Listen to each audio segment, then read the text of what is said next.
안녕하세요. 올해 72살이 된 엄마입니다. 엄마라는 말을 오랜만에 제 입으로 꺼내봅니다. 예전엔 아들이 집에 들어올 때마다 엄마, 엄마 하고 부르곤 했지요. 그 말이 얼마나 큰 힘이 되기도 하고 또 얼마나 무거운 짐이 되었는지요. 저는 평생 바느질 하나로 먹고 살며 오직 하나뿐인 아들만 바라보고 살아왔습니다. 아들이 잘 되면 그걸로 제 인생도 빛날 줄 알았습니다. 하지만 어느 순간부터 아들은 저를 외면했고 저는 혼자가 되었습니다. 더 이상 엄마라고 찾지도 않더군요. 믿는 도끼에 발등 찍힌다는 말, 정말 그 말이 딱 제 얘기더군요. 그대로 죽어야겠다고 생각했는데요. 살아서 뭐 하겠어요. 자식놈이 배신했는데 말이에요. 하지만 예상치 못한 기회가 제게 왔고 저는 그 기회를 놓치지 않았습니다. 제 인생이 확연하게 달라졌더라고요. 그랬더니 아들이 다시 저를 엄마로 부르더군요. 하지만 쉽게 엄마라고 부르도록 가만히 두지 않았어요. 뼈 아픈 교훈을 줘야 하지 않겠어요? 엄마라면 말이죠. 오늘은 그 이야기를 해보려고 합니다. 부족하더라도 끝까지 잘 들어주세요. 저는 20대 초반에 남편을 만났어요. 경기도 변두리에서 작은 가게를 운영하시던 아버지. 그리고 늘 손에 물 마를 날 없던 엄마를 도우려 동네 양장점에서 일하고 있을 때였죠. 그곳 주인 아줌마의 먼 친척인 젊은 남자가 가끔 놀러 오곤 했어요. 그게 바로 남편이었는데요. 중소기업 경리부에서 일하는 그가 양장점 재정 관리를 해주고 있었거든요. 어쩌다 마주친 그 사람은 다정한 성품이었습니다. 하지만 결혼은 엄두도 내지 않았죠. 그 사람은 대학도 나오고 자라온 환경이 저와는 많이 다른 사람이었거든요.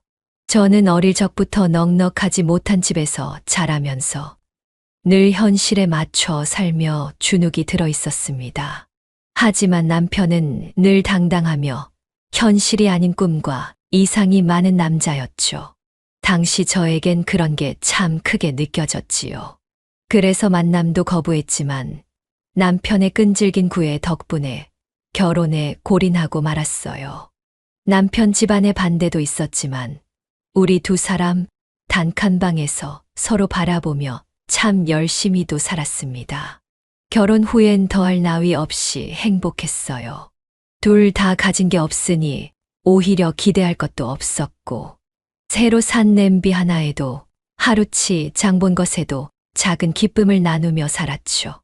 그러다 아들이 태어났고 우리는 그 아이 하나만으로도 세상을 다 가진 것처럼 웃으며 살았습니다. 그런데 그 웃음이 오래 가진 않았습니다. 아이가 초등학교 1학년쯤이었을 거예요. 방과 후에 둘이 나란히 앉아 크레파스로 그림을 그리고 있는데 전화가 왔습니다. 병원에서 별안간 연락이 왔어요. 남편이 병원에 있다는데 저는 그게 무슨 말인지 몰랐거든요. 병원에 도착하자 저를 응급실로 안내하는데 그 자리에서 기절하고 말았어요. 저는 크게 다쳤다고만 생각했는데 그렇게 목숨을 잃을지는 몰랐거든요. 그날 아침에도 밝은 얼굴로 평소처럼 출근하던 사람이었는데 저녁이 되기도 전에 싸늘한 몸으로 돌아와 있다니요. 아무런 준비도 마음의 대비도 없이 남편을 잃고 나니 눈앞이 캄캄했습니다. 하지만 제가 무너지면 하나뿐인 우리 아들은 어쩌겠어요. 그 아이가 있었기에 무너질 수 없었습니다. 게다가 제 손을 잡으며 아들이 말하는 걸 들으니 가슴이 찢어지더군요. 엄마, 이제 나 아빠 없어? 아빠는 다시는 안 와? 저는 울어서 눈이 퉁퉁 부어 아이를 꼭 끌어안으며 속으로 눈물을 삼키고 말했죠. 엄마도 아빠 보고 싶어. 그래도 어쩌겠어. 하늘에서 늘 우리 아들 지켜보실 거야. 그리고 걱정하지 마, 성훈아. 엄마가 아빠 목까지 다 할게. 엄마가 지켜줄게. 그날 이후 제 삶은 완전히 달라졌습니다. 남편 없이 아이 하나를 키운다는 건 상상보다 훨씬 더 가파른 길이었습니다. 다시 양장점의 문을 두드렸고 미친 듯이 바느질하며 살았어요. 졸다가 바늘에 찔린 손가락 상처가 무수히 많았고요. 눈은 침침하고 목 디스크도 심해지더군요. 그렇게 장미 양장점은 주인 아줌마가 돌아가시고 나서도 제가 운영하게 되었어요. 하지만 열심히 일해도 세상은 이미 달라져 있었습니다. 그 무렵부터는 대학을 나오고 외국 물까지 먹은 디자이너들이 앞다투어 가게를 차리는 시대였고 동네 변두리의 작은 양장점은 사람들의 기억에서조차 사라져 가더라고요. 그래도 저는 멈추지 않았습니다. 손님이 없어도 매일 아침 문을 열었고 옷을 만들어 달라는 분은 물론 작은 수선 하나에도 정성을 다해 아이의 학비를 모았습니다. 그러다 보니 손끝에 피가 맺힐 정도로 늘 바느질만 했어요. 나중에는 어깨도 올리기도 어려워졌지만 아들이 공부까지 잘하니 일을 멈출 수가 없었습니다. 뭐든지 다 해주고픈 마음뿐이어요.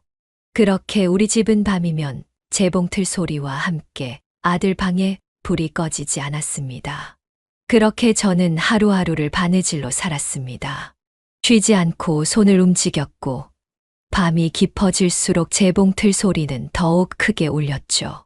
그렇게 모은 돈으로 아들을 학원에 보내고 참고서도 사주고 간식까지 챙겨가며 새벽마다 학교 앞까지 데려다 주기도 했습니다.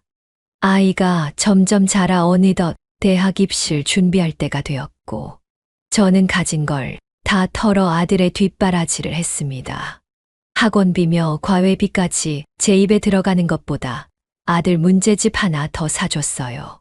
다행히도 그 결과 아이는 명문대 법대에 합격했습니다. 저 남편 떠난 후에 한 번도 울지 못했는데요. 그날 펑펑 울었습니다.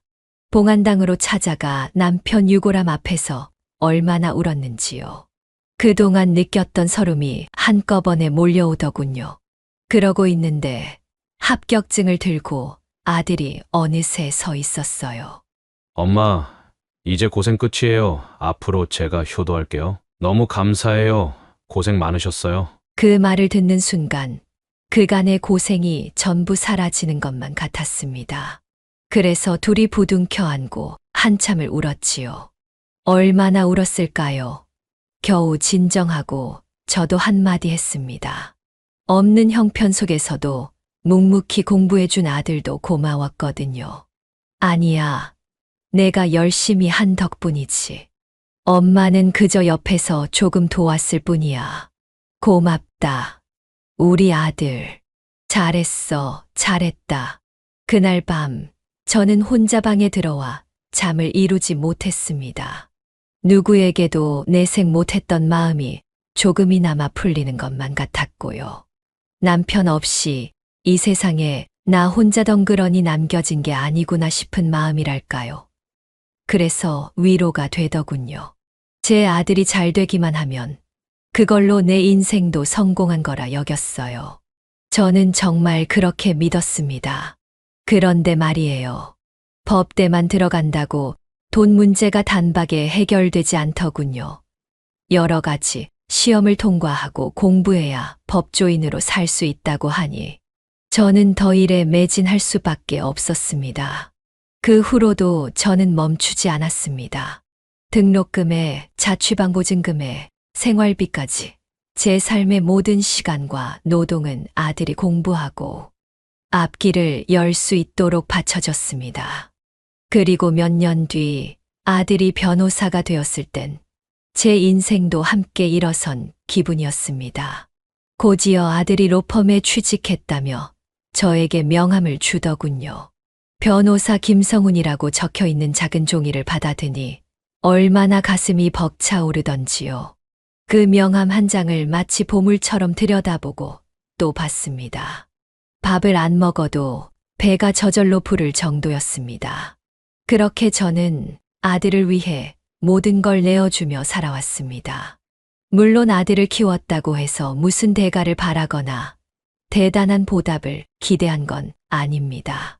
하지만 자식으로서 사람으로서 제 노고는 인정하고 알아줄지 알았는데요. 제가 헛된 기대를 한 것만 같아요. 어떻게 자식이 어미를 외면할까요? 함께 고생한 어미를 말입니다. 정말이지 그런 일은 제 인생에서 일어나지 않을 것만 같았습니다. 하지만 아들이 결혼한 지 불과 6개월 만에 제게는 믿기 힘든 일들이 하나둘씩 벌어지기 시작했습니다. 로펌에 취직한 아들은 몇 년 동안 변호사로 열심히 일하더군요.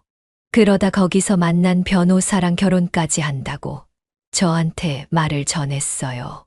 처음에는 저도 그저 기쁘기만 했습니다.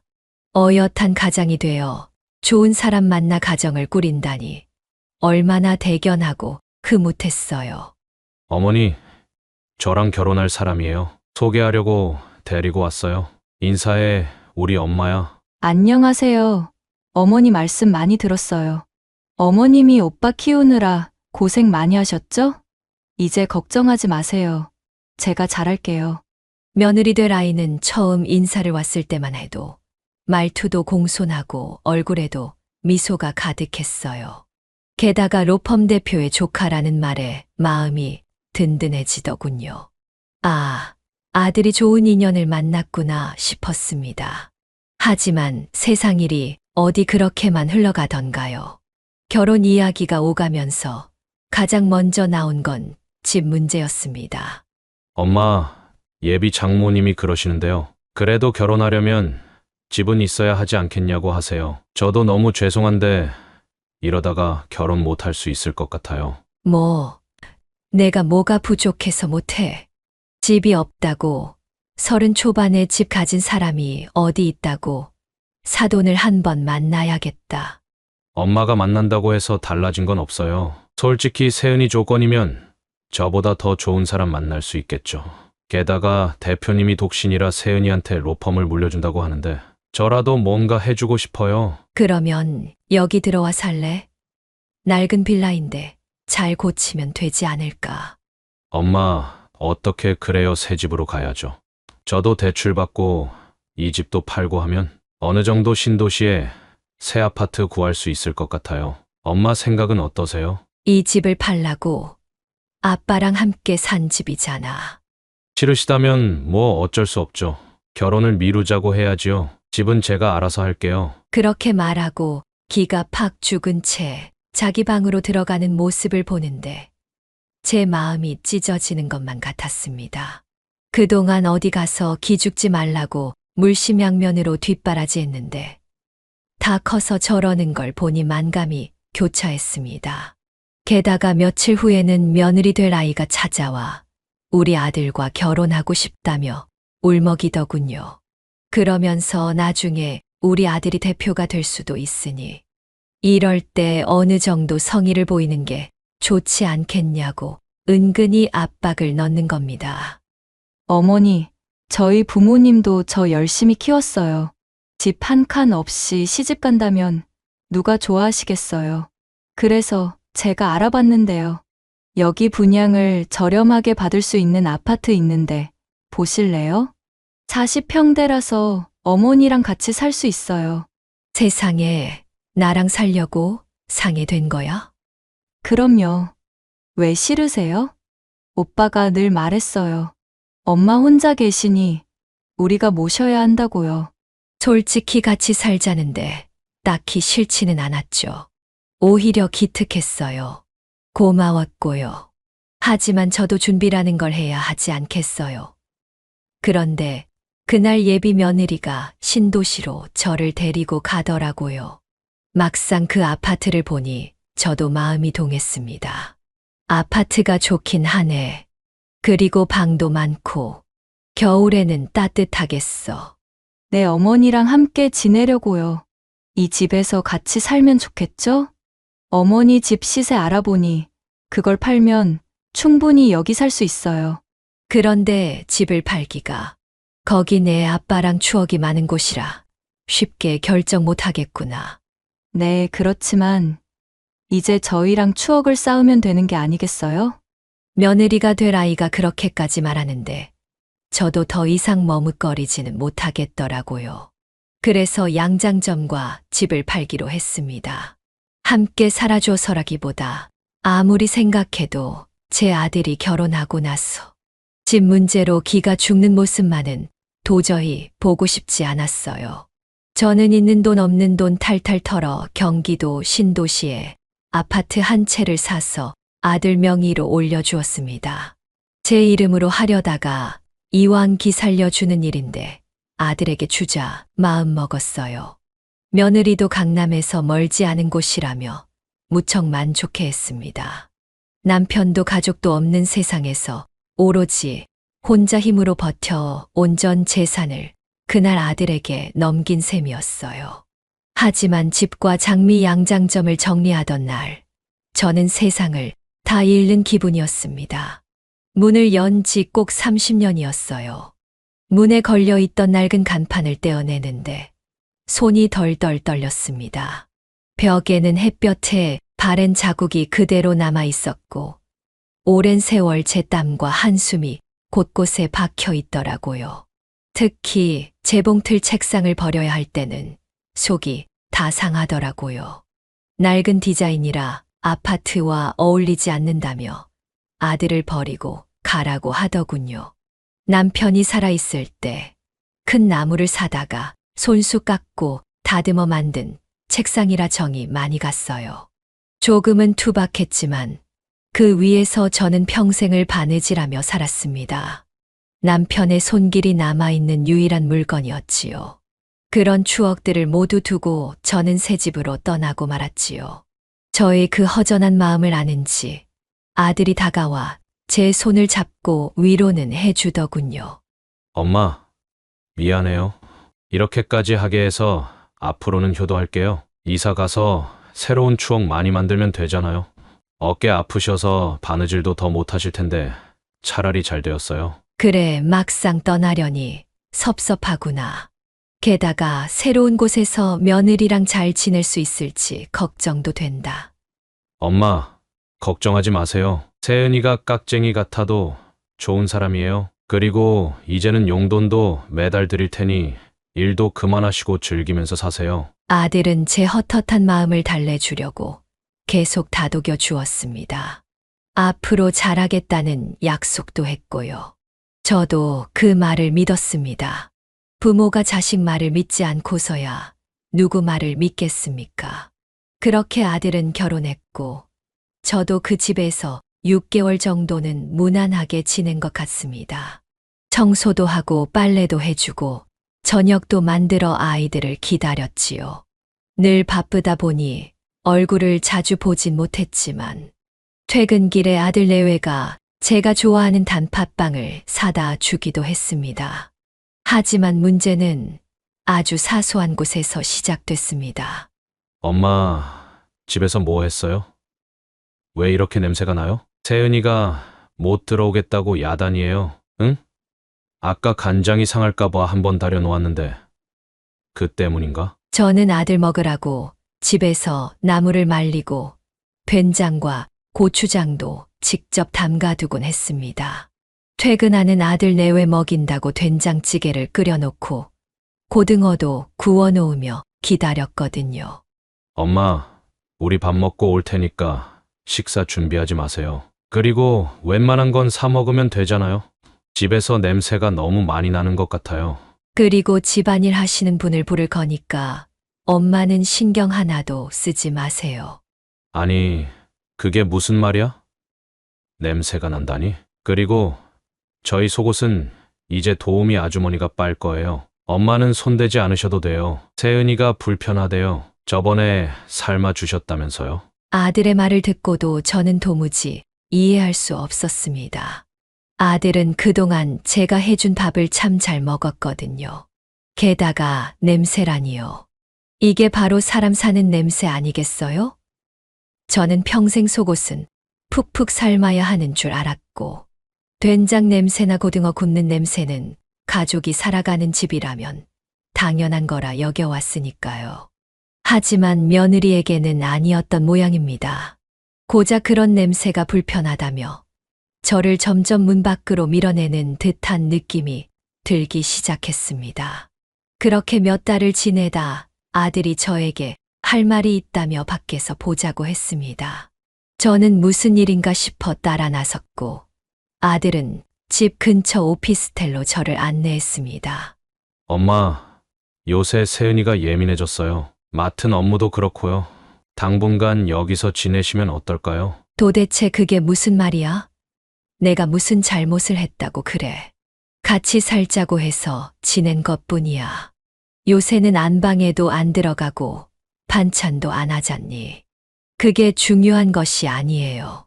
솔직히 제가 말씀 못 드린 게 있는데요. 세은이가 임신이 안 돼요. 뭐, 지금 뭐라고 했니? 저는 억울한 마음에 따지듯 말했습니다. 그러자 아들은 깊은 한숨을 내쉬며 말했습니다. 그동안 노력했는데 소용이 없었어요. 그래서 임신을 위해서라도 엄마가 여기 계시면 안 돼요? 영원히 떨어지자는 것도 아니고요. 게다가 저번에 재판에서 2번이나 패소하고 나니 대표님 눈치도 보이고 세은이도 신경 쓰이고요.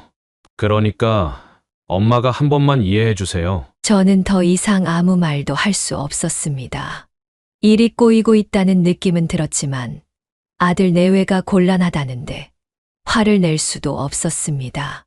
이런저런 상황도 제대로 고민하지 않고 무작정 새 집을 얻겠다고 밀어붙인 아들 내외를 혼내려다 결국 말을 삼켰습니다.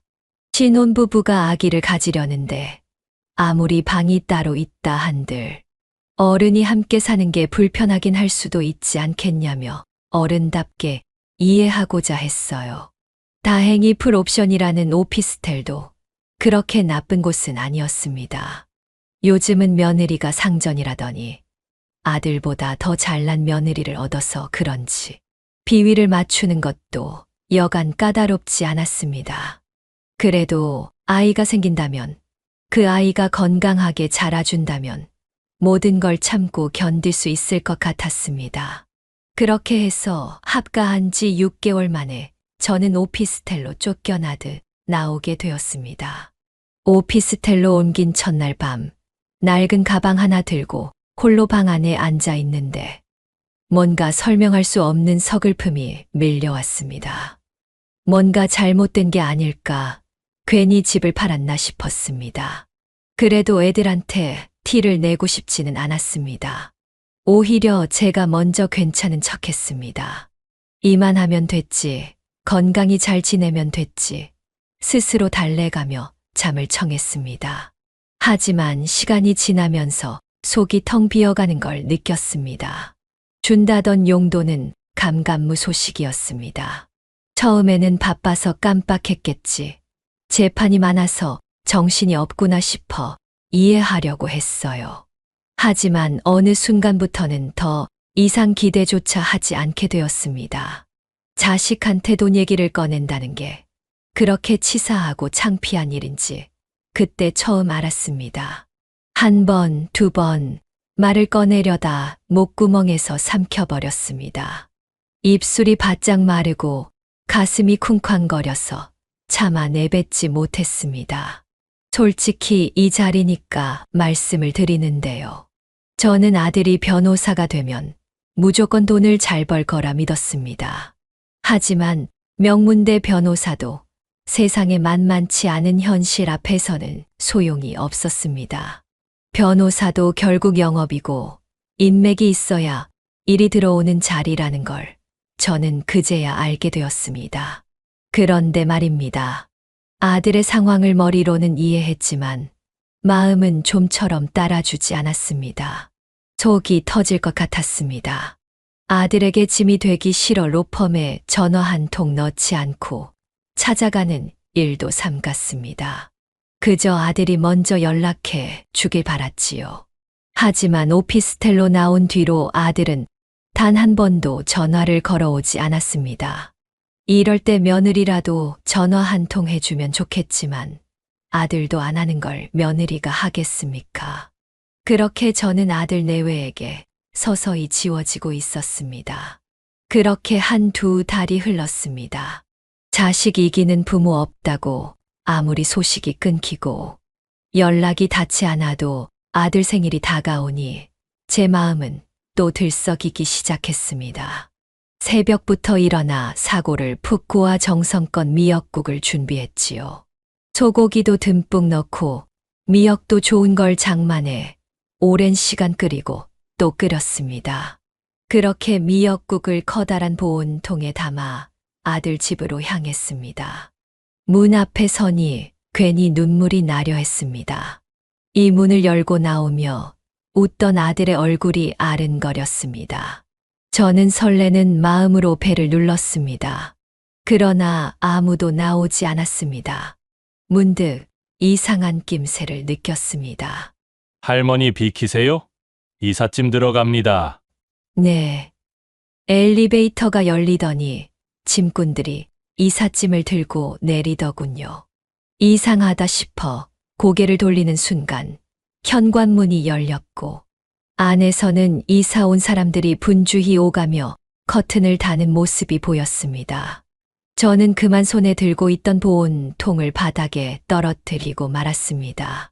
쿵 하는 소리가 울려 퍼지자 젊은 여자가 현관 쪽으로 나왔습니다. 할머니, 누구세요? 여기서 뭐 하세요? 아니, 여기는 내 아들 집이에요. 내 아들, 김성훈 집. 아, 집주인이 할머니 아드님이세요. 여기 아드님, 미국 간다고 하던데요. 모르셨어요? 네, 그게 무슨 소리야. 미국에 가다니요. 내 아들이요. 왜요? 왜인지는 저도 몰라요. 집주인이 전세를 놓았거든요. 미국으로 간다고 하던데요. 벌써 일주일 지났어요. 2년 있다가 다시 온다더라고요. 그러니까 가서 다시 알아보세요. 네. 하며 저를 밀치고 현관문을 쾅 하고 닫았습니다. 문이 닫히는 동시에 제 심장이 쿵 꺼지는 것만 같았어요. 미국이라니요. 아들과 며느리는 아무 말도 없이 이사 나간 것도 모자라 한국을 떠났다는 겁니까? 그제야 제 발밑에 고여있는 미역국이 보였습니다. 바닥에는 깨진 보온통 아래로 미역국이 흥건하게 퍼져 있었습니다. 그 집은 제 전 재산이었습니다. 남편 없이 평생 바느질하며 모은 돈으로 산 집. 그걸 아들 명의로 바꿔주었던 집이었는데 나에게 말 한마디 없이 이렇게 떠나버리다니요. 믿을 수가 없었습니다. 믿고 싶지 않았습니다. 차디찬 바닥 위에 퍼진 미역국처럼 제 마음도 끝내 바닥에 버려지고 말았습니다. 할머니, 김성훈 변호사님하고 홍세은 변호사님, 뉴욕으로 2년 연수 가셨어요. 대표를 만나겠다고 하니 안내데스크 직원이 저를 붙들고 그렇게 말했습니다. 그 말을 듣는 순간 저는 정신이 아득해져 휘청거렸습니다. 그 여자까지 그 말을 하니 그제야 사실로 받아지더라고요. 얼마나 시간이 지났을까요? 정신을 차리고 보니 대표실 소파에 기대 앉아 있었습니다. 대표는 난처한 얼굴로 저를 바라보며 말했습니다. 애들이 급하게 외국으로 나갔습니다. 차동께는 이야기 안 했나 보죠? 네. 임신 때문에 오피스텔로 가라고 해서 기다리고 있었거든요. 이게 말이나 됩니까? 죄송하게 됐네요. 통화가 안 되시죠? 제가 한번 연결해 보겠습니다. 그제야 전화를 연결해 주었고 받는 사람은 며느리였습니다. 아, 어머니 오빠가 말 안 했나 봐요. 저는 당연히 아시는 줄 알고 있었어요. 저희 미국에 있다가 돌아올게요. 그런데 삼촌 회사로 가시면 어떡해요? 제가 뭐가 됩니까? 가뜩이나 저희 곱게 안 보는 사람들 많은데요. 제발 다신 가지 마세요. 네? 아드님 인생 생각 좀 해주세요. 요즘은 명문대 나오고 변호사 됐다고 성공하는 시대 아니에요. 며느리는 저를 쏘아붙이고는 제 말 한마디 들을 틈도 주지 않고 전화를 끊어버렸습니다. 대표는 회의가 있다며 급히 자리를 떴고 사무실에는 저 혼자 덩그러니 남게 되었습니다. 연수를 간 곳이 미국 어디인지, 언제 돌아오는지 물어볼 사람조차 남아있지 않았습니다. 저는 터덜터덜 로펌 건물 밖으로 걸어 나왔습니다. 그때 벨이 울렸습니다. 낯선 번호, 길게 이어진 숫자들. 국제전화임이 틀림없었습니다. 바로 아들이었어요. 엄마, 저예요. 솔직히 미안해서 연수 간다는 말을 차마 못 꺼냈어요. 그래서 내일쯤 전화드리려고 했는데 거기까지 찾아가시면 어떡해요? 아무리 미안해도 말은 하고 가야지. 안 그래? 평생 미국에 사는 것도 아니고 고작 2년이에요. 아들은 너무나 태연하게 말했습니다. 조금이라도 미안하거나 당황하는 기색은 전혀 없었습니다. 저는 떨리는 목소리로 겨우 물었습니다. 그럼 나는 어떻게 살라고? 그러자 아들은 짜증 섞인 목소리로 툭 내뱉었습니다. 엄마, 그냥 알아서 하세요. 양장 좀 다시 열든가 뭐 하든가요. 아직 젊으신데 그 정도도 못하세요? 제가 오피스텔로 나가시라고 할 때 알아들으셨어야죠. 저를 꼭 나쁜 아들로 만들어야겠어요? 제가 그냥 내쫓은 것도 아니고 오피스텔 얻어드렸잖아요. 뭐, 너 지금 나 버리는 거야? 그런 거야, 맞지? 버리는 게 아니라 떠나는 거예요. 그리고 집은 솔직히 아버지 재산이니까 제가 갖는 건 당연한 거고요. 나중에 또 연락드릴게요. 어머니, 잘 계시면 또 만날 수 있어요. 저 여기서 꼭 성공할 거예요. 아시겠죠? 그 말을 듣는 순간 저는 모든 걸 깨달았습니다. 이제 이 아이는 내 아들이 아니구나. 더는 내 품 안에 있는 아이가 아니구나 하고 말입니다. 언젠가 멀어질 수 있다고 생각했는데 이렇게 빨리 올 줄은 몰랐어요. 그런데 더 비참한 건 그 다음이었습니다. 오피스텔을 얻어준 것도 겨우 3개월짜리 단기 계약이었어요. 알고 보니 며느리 이름으로 계약이 되어 있었더군요. 이 고약한 것이 저를 아예 내쫓을 작정이었던 모양입니다. 발신인 번호를 도로 눌러서 아들에게 전화를 걸어도 로펌 회사에 연락해도 더는 연결이 되지 않았습니다. 결국 관리실에서 퇴거 통보가 왔고 저는 며칠 만에 오피스텔을 나와야 했습니다. 수중에 남은 돈은 300만 원이 전부였습니다. 원래 살던 동네로 돌아가려 했지만 300으로는 새빵 하나 얻을 수 없었어요. 그래서 어쩔 수 없이 짐을 싸들고 찜질방을 전전하게 되었습니다. 밤마다 구석진 자리를 찾아 몸을 웅크렸고 새벽이면 쫓겨나듯 찜질방을 나서야 했습니다. 자돈댁 연락처는 알 턱이 없었고 아들은 연락이 끊겼고 믿었던 로펌마저 이미 이전의 자취를 감춰버렸습니다. 살기 위해 옷수선이라도 하려 했지만 세상은 이미 변해 있었습니다. 누구도 낡은 옷을 고쳐 입지 않았습니다. 그냥 새 옷을 사 입더군요. 며칠 동안 전단지를 돌리며 발품을 팔아봤지만 돌아오는 건 아픈 몸뚱아리 뿐이었어요. 이미 병든 몸은 뜻대로 따라주지 않았습니다. 밤마다 바늘을 쥐던 손은 떨리고 오래 서 있으면 허리가 아파 주저앉기 일쑤였습니다. 그런데 사람이 그렇게 나빠지면 안 좋은 일이 더 생기는 건가요? 어느 날이었습니다. 찜질방 구석에서 웅크리고 잠이 들었던 밤 새벽녘에 문득 깨어보니 가슴팍에 꼭 끌어안고 있던 지갑이 사라지고 말았습니다. 처음에는 꿈인가 싶어 손을 더듬었지만 주머니에도 가방에도 아무것도 남아있지 않았습니다.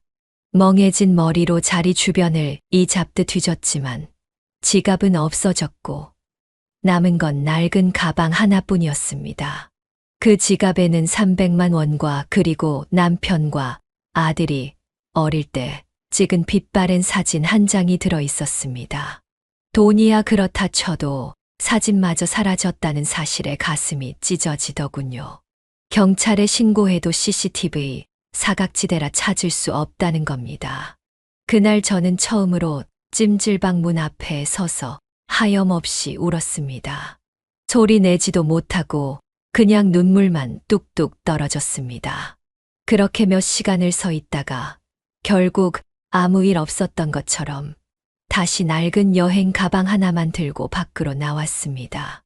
친척에게 알리고 싶지도 않았습니다. 예전 동네 사람들에게도 마찬가지였습니다. 도와달라고 손을 내밀면 그래도 몸 하나 누일 방은 마련해 줄 사람들이었지만 그렇게 하면 아들은 뭐가 되겠습니까? 세상에 다 소문이 나고 내 아들이 비난받을 걸 뻔히 아는데 차마 그럴 수는 없었습니다. 그래서 무작정 찜질방을 나온 저는 작은 여행 가방 하나만 들고 공원 벤치에 앉아 밤을 보냈습니다. 처음에는 믿기지 않았습니다.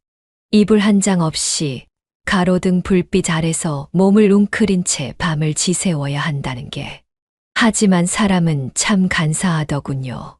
절망도 반복되면 무뎌지는 법이었습니다. 그렇게 저는 점차 노숙 생활에 익숙해졌고 아들과 남편의 얼굴도 애써 지워버렸습니다.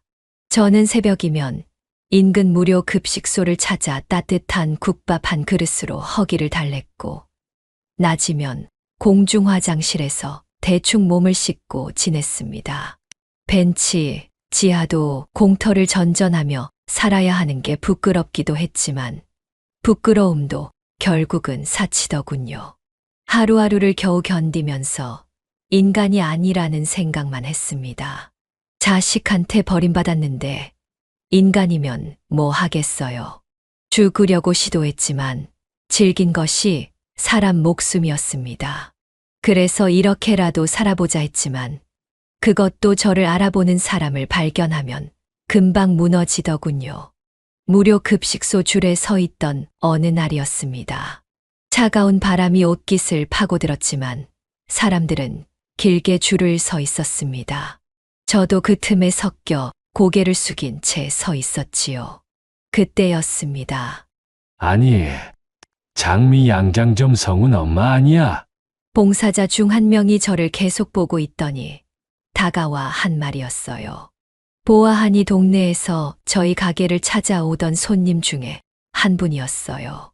순간 등줄기에 식은땀이 흘렀습니다. 고개를 획 돌려 외면했지만 이미 늦었습니다. 그 사람은 주저없이 제 손목을 덥석 잡았습니다. 저는 황급히 고개를 젓고 말했습니다. 아닙니다. 사람 잘못 보셨어요. 그러나 그는 놓아주지 않았습니다. 손목을 꼭 잡은 채 저를 빤히 바라보며 말했습니다. 아니야. 박씨 맞아. 코 옆에 점도 있네. 여기서 뭐 하는 거야? 그 말에 가슴이 쿵 하고 내려앉았습니다. 마치 따귀를 맞은 것처럼 얼굴이 화끈 달아올랐습니다. 저는 황급히 손목을 뿌리치고 자리를 박차고 나왔습니다. 며칠 동안 밥 한 끼 제대로 못 먹었던 몸이었는데 그날만큼은 이상하게 배도 고프지 않았습니다. 배고픔도 추위도 모든 감각이 없어지고 그저 가슴 한쪽이 시려왔어요. 마음이 아프니 아무것도 의욕이 생기지 않았습니다. 하지만 이대로 무너지면 자식 얼굴 못 볼 수 있다는 생각에 다시 마음을 다잡아 취업을 해보려고 했습니다. 양장점을 알아봤지만 세상은 이미 변해 있었습니다. 제가 일하던 작은 양장점들은 하나둘 문을 닫았고 아예 업종이 사라지다시피 했더군요. 주선집이라도 찾아가 봤지만 다들 1인 사업장이라 저를 받아주지 않았어요. 식당에 가서 서빙이나 설거지라도 하겠다고 했지만 이른을 바라보는 노인을 써주는 곳은 없었습니다. 사람들은 대놓고 말했습니다. 연세가 좀 있으셔서 힘든 일은 어렵겠다며 거절했어요. 도움이라도 하겠다며 직업 소개소 문을 두드렸지만 돌아오는 말은 더 서글펐습니다. 몸이 너무 안 좋아 보이세요. 몸 회복하고 다시 오세요. 네, 거울도 안 보세요? 몰골이 말이 아니에요. 저는 그제야 유리창에 비친 제 모습을 보았는데요. 사람 꼴이 아니었어요. 건강이 나빠서라기보단 어쩌면 마음이 다 망가져서 그런 모양이었습니다. 껍데기만 남은 사람을 세상은 한 번 더 외면했습니다. 저는 그렇게 또다시 어디에도 받아들여지지 못한 채 세상에 홀로 서 있어야 했습니다. 그 모습이 너무 불쌍했던 걸까요? 하늘이 저를 돕는 일이 생기고 말았습니다. 어느 추운 겨울밤이었습니다. 저는 지하철 역사 안에 몸을 숨기고 있었습니다. 바람을 피할 수 있는 곳이라면 어디든 상관없었으니까요. 구석에 쭈그리고 앉아 발을 모으며 버티고 있는데 한동안 꺼져 있던 오래된 휴대폰을 꺼내어 전원을 켰습니다. 아무리 돈이 없어도 휴대폰은 끊지 못하겠더라고요. 정지시키려다 말기를 여러 번 혹시라도 아들과 다시 연락을 주고받을 일이 생길까봐 마음 한구석에 미련을 남긴 채 그대로 두었습니다. 아들놈이 아무리 미워도 아무리 가슴을 후벼 파도 부모 마음이라는 게 그렇더군요. 걱정이 되기만 했습니다. 그 애가 어디서 어떻게 지내는지, 몸은 성한지, 무슨 일은 없는지, 차마 전화 한 통 걸 수는 없으면서도 마음 한쪽은 늘 그 아이를 향해 열려 있었습니다. 그래서 낡은 휴대폰을 손에 쥐고 배터리도 빠듯한 줄 알면서도 품에서 놓지 못하고 살았습니다. 그런데 그 휴대폰이 울리는 게 아니겠어요? 낯선 번호였습니다.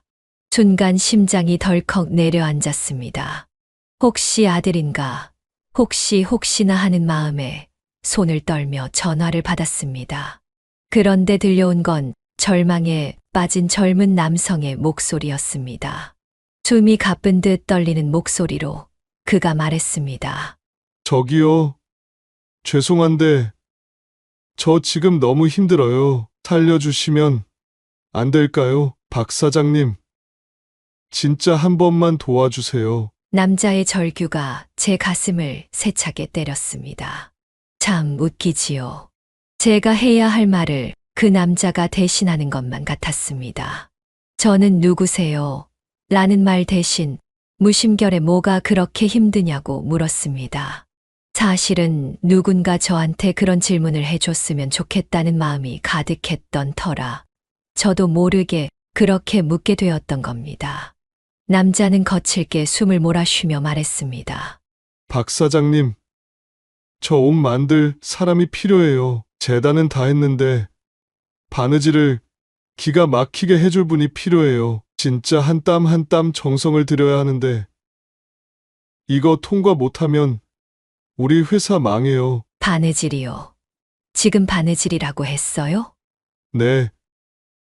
저희 옷 재단하고 가봉까지는 끝났는데 리싱으로 박으면 안 될 것 같아요. 요즘 시대에 바느질 잘하는 분 구하는 게 너무 어렵거든요. 미안한데요. 저 박 사장 아닙니다. 박 사장님 아니세요? 영도 어페럴 박 사장님요? 박 씨는 맞지만 사장은 아닙니다. 그래도 바느질은 가능한데 정말 급해요? 제가 그렇게 물어보니 남자는 다급한 목소리로 당장 만나자고 했습니다. 솔직히 잘못 걸린 전화였습니다. 그저 끊어버리면 그만인데 무슨 인연인지 모를 일이었어요. 그 젊은 남성은 중견 맞춤 양복 회사의 대표였습니다. 42살, 고작 제 아들보다 조금 나이가 많은 사람이더라고요. 파트너들에게 배신당해 회사가 무너질 위기에 처해 있다고 했습니다. 저는 처음에는 긴가민가 했습니다. 세상에 믿을 놈 하나 없다는 걸 뼈저리게 배운 터였으니까요. 그런데 남자의 목소리는 절실했습니다. 누군가가 손 내밀어 주지 않으면 곧 무너질 사람의 절박함이 그대로 전해졌습니다. 진짜 바느질 잘하시는 거죠? 양장점 30년 했어요. 눈 감고도 바느질합니다. 제 말이 끝나고 한두 시간이 지나고 남자가 근처에 도착했다는 연락이 왔습니다. 허리가 굽고 손이 굳어버린 몸을 끌고 젊은 남자가 끌고 온 차량 앞으로 다가갔지요. 제 낡은 신발이 눈에 밟혔지만 마음은 이상하게 가벼웠습니다. 처음 만난 자리에서 저는 제 얘기를 했습니다. 바느질로 평생을 살아온 이야기, 아들 하나 믿고 살아온 이야기, 그리고 하루아침에 버림받고 길거리에 나앉게 된 이야기. 남자는 제 말을 묵묵히 들었습니다. 중간에 끊지도 않고 고개를 끄덕이며 듣더군요. 마지막에 그 젊은 남자가 당장 작업실로 가자고 저를 이끌더군요. 할머니, 우리 한번 제대로 된 옷을 만들어 봅시다. 배신한 아드님 보란 듯이 말이에요. 저도 파트너 보란 듯이 성공하려고 해요. 그렇게 우리는 함께 밤을 새워 옷을 만들기 시작했습니다. 실을 고르고 작은 단추 하나까지도 허투루 고르지 않았습니다. 한 땀 한 땀 제 삶을 녹이듯 정성을 다했죠. 며칠 뒤 우리는 완성된 옷을 들고 한국에 온 외국 바이어를 만나러 갔습니다. 저는 안 가겠다고 했지만 젊은 대표는 제 손을 보여줘야 한다며 저를 끌고 가고 말았습니다. 바이어는 옷을 손에 쥐자마자 눈빛이 달라졌습니다. 천천히 옷을 만지고 안감을 뒤집어 보고 섬세한 바느질 자국을 손끝으로 느꼈습니다. 이건 기계로 찍어낸 옷이 아니군요. 특히 저분의 손에는 정성이 보이는 것 같아요. 샘플이 이 정도라면 당신 회사 옷을 주문하겠습니다. 그 한마디에 저는 눈시울이 뜨거워졌습니다. 바이어는 단숨에 수백 벌의 주문 계약을 맺었습니다. 그날 이후 젊은 남자의 회사는 정말로 세상 밖으로 뻗어가기 시작했습니다. 저는 할 도리를 다했다며 짐을 싸고 나가려는데 젊은 대표가 저를 잡더군요. 아니, 어디 가세요? 할머니 같은 분이 우리 회사에 꼭 필요합니다. 할머니 아니, 박혜수님, 제발 회사에 남아주세요. 처음엔 웃어 넘겼습니다. 농담인 줄 알았습니다. 그러나 그는 진심이었습니다. 제게 정식으로 제안했습니다. 우리 회사의 고문으로 와 주실 수 있겠냐고. 30년 양장점 경험이 우리 맞춤 양복 브랜드에는 보석 같은 자산이라고 말이죠. 저는 망설였습니다. 나 같은 늙은이를, 쓸모없는 사람을 왜 굳이. 젊은 인재 많잖아. 쓸모없다니요. 박혜순 씨 인생이 얼마나 값어치 있는데요. 제 회사에는 박혜순 씨의 정성이 필요해요. 꼭 도와주세요. 저는 그의 진심 어린 말에 결국 회사에 남기로 수락했습니다. 아무것도 가진 것 없는 제게 다시 손을 내밀어준 사람을 위해 남은 힘을 다해보기로 했습니다. 그리고 정말 기적이 일어나기 시작했습니다. 젊은 남자가 실수로 잘못된 번호를 누른 순간부터 어쩌면 모든 게 예정된 일이었는지도 모릅니다. 사람들은 기성복이 넘쳐나는 세상에서도 진짜 한 땀 한 땀 손으로 만들어진 옷을 알아봤습니다. 회사는 빠르게 성장했습니다. 국내 시장을 넘어 일본, 중국, 유럽까지 진출했지요. 저는 그저 묵묵히 바늘을 들고 바느질만 했을 뿐인데 말입니다. 손으로 만든 우리 양장점 매장마다 사람들은 길게 줄을 섰습니다. 고운 손으로 천을 고르고 한 땀 한 땀 바느질하는 장인의 모습을 보기 위해 일부러 가게를 찾아오는 이들도 생겼습니다. 백화점에서는 우리 브랜드를 입점시키겠다고 먼저 제안했고 해외에서도 공동 컬렉션 요청이 쇄도했습니다. 그로부터 몇 년이 흘렀습니다.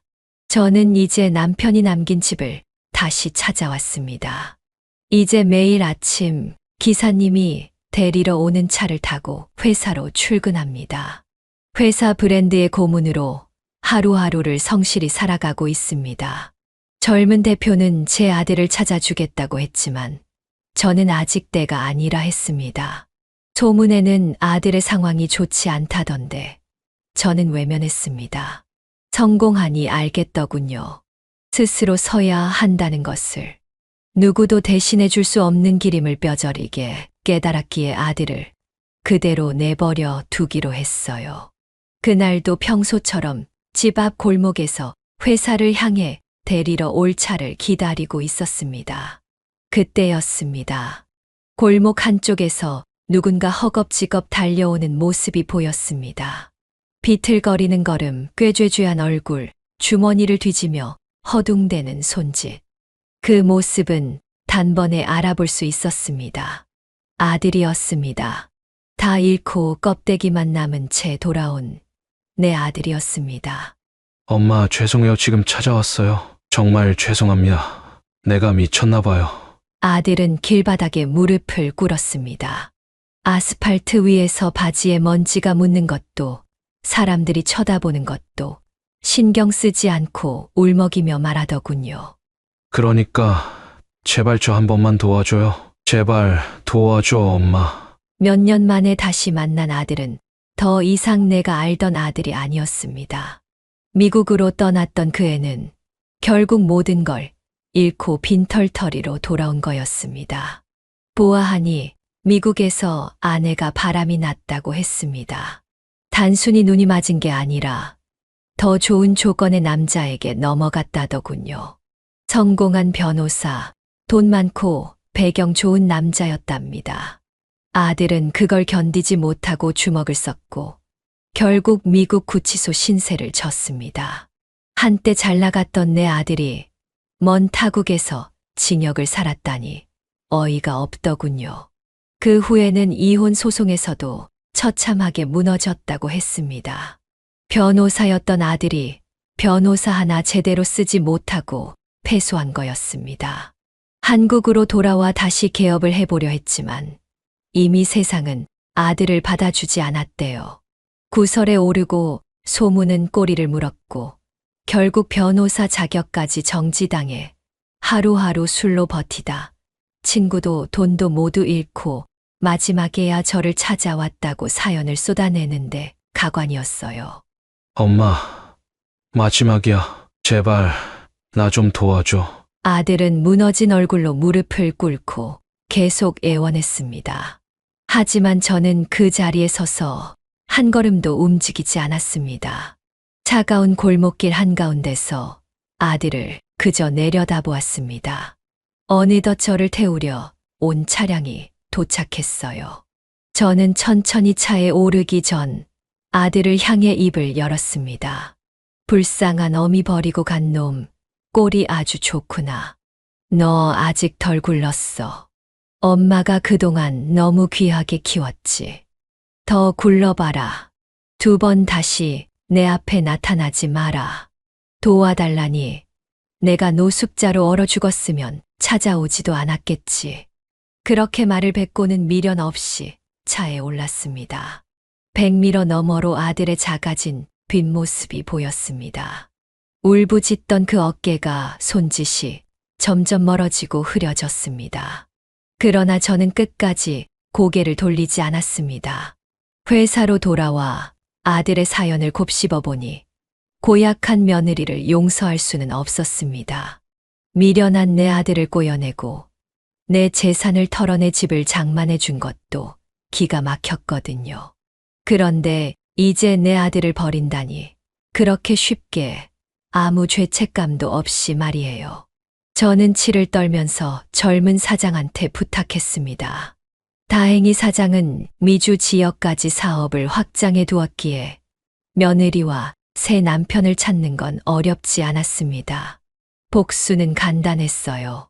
그저 사실만 말하면 그만이었습니다. 남의 가정을 파탄낸 불륜녀.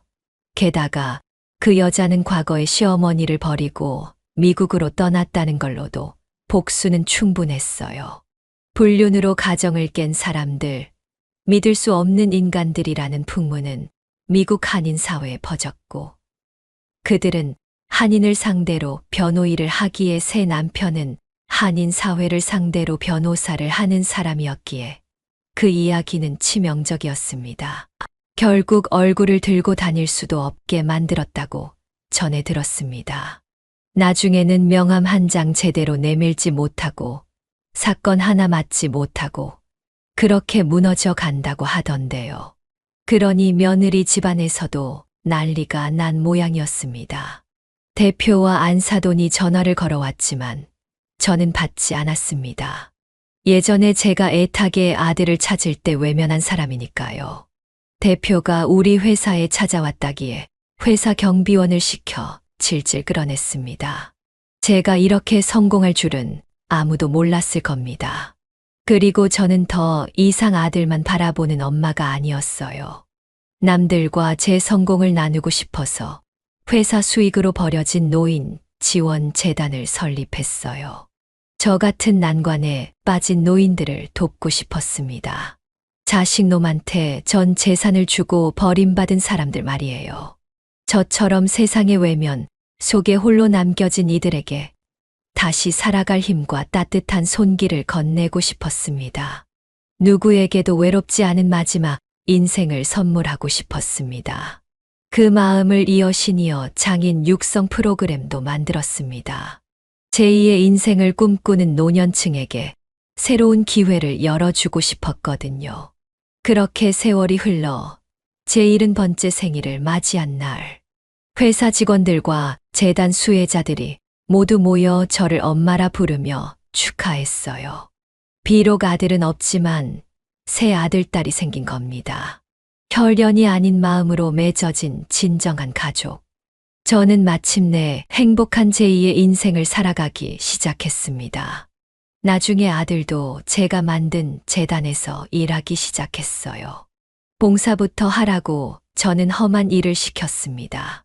그렇다고 아들을 용서한 것은 아니에요. 일단 지켜보기로 했습니다. 물론 아들놈한테는 제가 번 돈 한 푼도 안 줄 겁니다. 제가 죽기 전에 다 쓸 거예요. 그리고 아들을 편하고 따뜻하게 품어주지 않으렵니다. 제가 너무 편하게 키운 게 아니거든요. 아버지 없다고 불쌍한 생각만 가득했거든요. 그게 아들과 제게 독이 될 수도 있는데 말이에요. 지금까지 제 이야기 들어주셔서 감사합니다. 여러분, 자식놈보다 역시 제 인생이 더 소중하네요. 그렇게 자신을 믿어야 한다는 걸 저는 늦게나마 깨달았습니다. 부디 건강하세요. 네, 오늘 이야기는 어떠셨나요? 오늘 이야기를 듣고 어떻게 생각하시는지 어머님, 아버님의 생각을 댓글로 공유해주세요. 저는 또 다른 사연으로 찾아뵙겠습니다. 좋아요, 구독, 알람 설정을 통해 앞으로도 따뜻한 정을 나눌 수 있게 함께해주세요. 어머님, 아버님의 삶의 지혜와 경험을 나눌 수 있는 통로가 되겠습니다. 오늘도 인생을 바꾸는 관점을 통해 사연을 들어주셔서 감사합니다.